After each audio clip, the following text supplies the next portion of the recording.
अस्सलाम वालेकुम। आमिर मकसूद बसरा अज दी नवी पंजाबी कहानी के नाल। अज दी कहानी दे विच तीन दोस्त ने जिहड़े पिंड दे विच रहिंदे ने और तिन्ने यार बड़े ही एक दूसरे दे गूढ़े हुंदे ने। हर टाइम एक दूसरे दे नाल फिरदे रहिंदे ने, शरारतां भी पिंड च बहुत करदे ने। उन्हां च एक दोस्त हुंदा है जिहड़ा नीफा हुंदा है।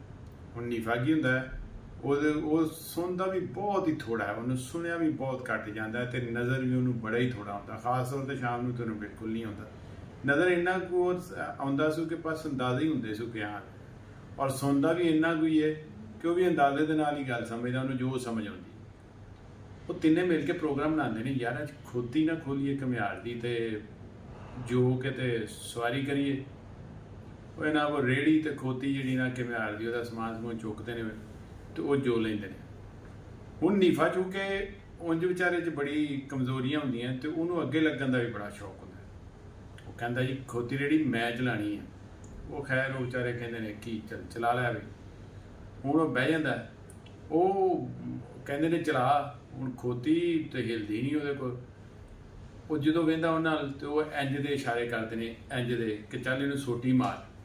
ਉਹ ਜਨਾਬ ਉਹਨੂੰ ਥੋੜ੍ਹੀ ਜਿਹੀ ਸਮਝ ਆਉਂਦਾ, ਸੋਟੀ ਮਾਰਦਾ, ਖੋਤੀ ਤੁਰ ਪੈਂਦੀ ਹੈ। ਉਹ ਫਿਰ ਇੱਕ ਹੋਰ ਸੋਟੀ ਮਾਰਦਾ, ਖੋਤੀ ਉਹ ਤੇਜ਼ ਹੋ ਜਾਂਦੀ ਹੈ।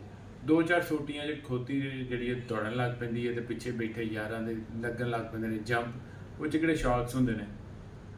ਹੁਣ ਉਹ ਰੌਲਾ ਪਾਉਂਦੇ ਨੇ ਕਿ ਹੌਲੀ ਕਰ ਹੌਲੀ ਕਰ। ਉਹਨਾਂ ਨਾਲ ਵਹਿੰਦਾ ਹੈ ਤੇ ਉਹ ਉਹਨੂੰ ਲਗਾਮਾਂ ਖਿੱਚਣ ਵਾਸਤੇ ਕਹਿੰਦੇ ਨੇ ਇੰਜ ਕਰ। ਉਹ ਸਮਝਦੇ ਮੈਨੂੰ ਕਹਿੰਦੇ ਨੇ ਸੋਟੀ ਮਾਰ। ਉਹ ਇੱਕ ਹੋਰ ਮਾਰ ਦਿੰਦਾ। ਉਹ ਡਿੱਗਦੇ ਟੈਂਦੇ ਉਹਦੇ ਉੱਤੇ ਉਹ ਉਛਲਦੇ ਕੂਦਣ ਡੇ ਹੁੰਦੇ ਨੇ ਤੇ ਉਹ ਜਿਹੜਾ ਹੁਣ ਉਹ ਜਿਹੜਾ ਜਦੋਂ ਵੀ ਨੀਫਾ ਉਹਨਾਂ ਨਾਲ ਵਹਿੰਦਾ ਉਹਨੂੰ ਇਹੀ ਸਮਝ ਆਉਂਦਾ ਉਹਨਾਂ ਦੇ ਇਸ਼ਾਰੇ ਤੋਂ ਕਿ ਹੋਰ ਸੋਟੀ ਮਾਰੋ। ਹੋਰ ਮਾਰ ਦਿੰਦਾ।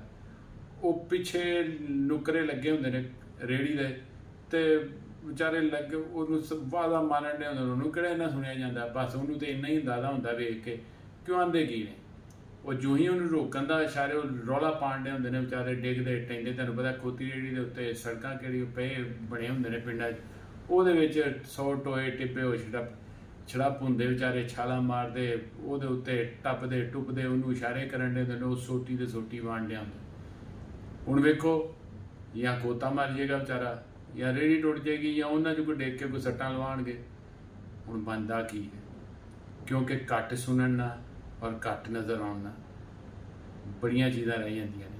ਤੇ ਹੋ ਸਕਦਾ ਹੈ ਉਹ ਨੀਫੇ ਤਰ੍ਹਾਂ ਸਮਝਦਾ ਹੋਏ ਹਰ बंदा कि मैनू बहुत नज़र आता है तो मैनू बहुत समझ है।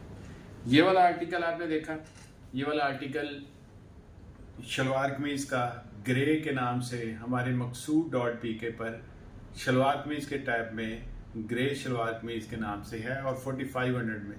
बड़ा खूबसूरत डिज़ाइन है, थोड़ी सी एम्ब्रॉयडरी, एक लीफ बना हुआ है और कंट्रास्ट है और थ्रेड वर्क है।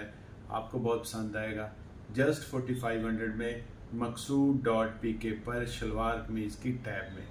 और मकसूद MAQSOOD.pk। उम्मीद आप याद रखेंगे। इजाज़त चाहता हूँ। अल्लाह हाफिज़।